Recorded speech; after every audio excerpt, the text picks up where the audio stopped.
Ako, mas okay kami sa likod. Sa likod? Yeah, yeah, mas okay. Okay.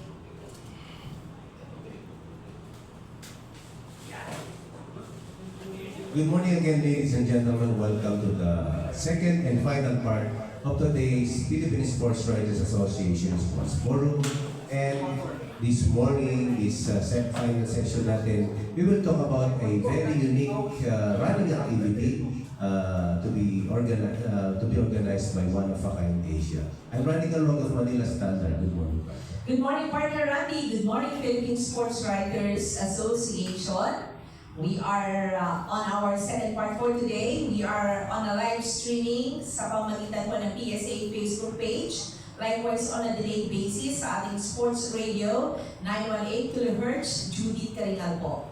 Yes, and before we introduce our guest, maraming salamat po sa aming sponsor, San Miguel Corporation, Philippine Olympic Committee, Philippine Sports Commission, Arena Plus, and Milo Philippines. Yes, we are excited to feature one sport. First time dito sa ating Philippine Sports Writers Association. Let's know more about this 2XU Speed Series. So we have our Chief Operating Officer of the one organizing this sport or this event, One of a Kind Asia. We have Alan Mahadillas, yes, Coach Alan din ba ito? Or Alan, welcome to our BSA Forum. And he is accompanied by winners. Yes, ba ito? yes. Okay, and of course, participants of this 2XU Speed Series. We have from FEU, Alfreds Brasa, also member of our national team, di ba, Alfreds Brasa, kilalang pangalan. We have also Dem AJ Monton from JRU naman. Hi, Dem. And we have Edna Magtubo of FEU, also a member of our national team. Wow. And it's nice to have you here in our PSA forum. Yes, Alan, welcome to the PSA. Tell us more about this 2XU Speed Series. Thank you very much for having us here in PSA Forum. We have an exciting format event for running. So we call it Speed Series. It's a 2-kilometer run. It's actually a sprint. It's short enough to be intense, but long enough to push your limit.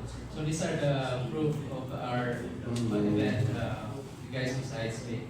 So Speed Series is a leg event. So we have by the city, by the mountain, and by the sea.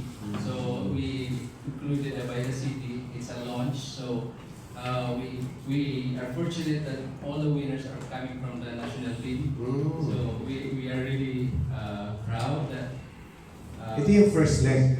ito yung first leg. Yeah. So by the city.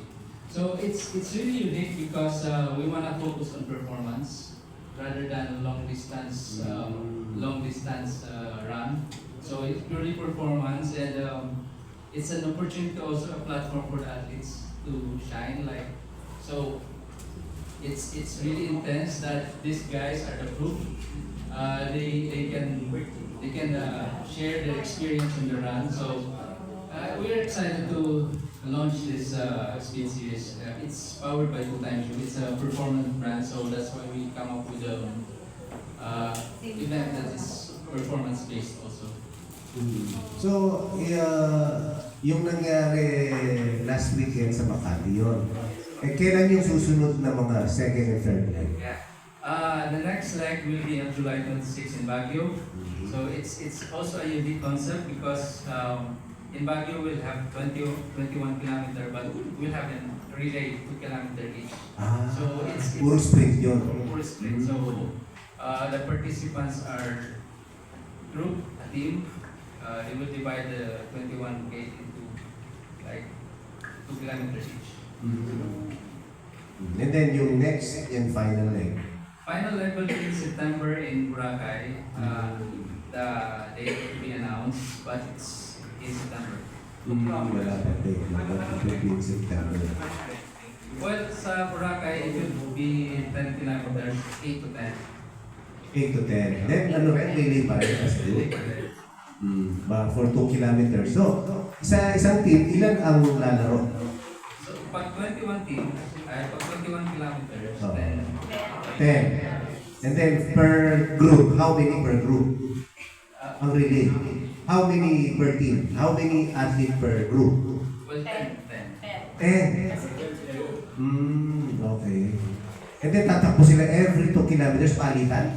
Yes. Just, parang relay. Well, patong. I see. No. Every 2 kilometers yung baton. Okay. So, sige, itanungin natin yung experiences nila ng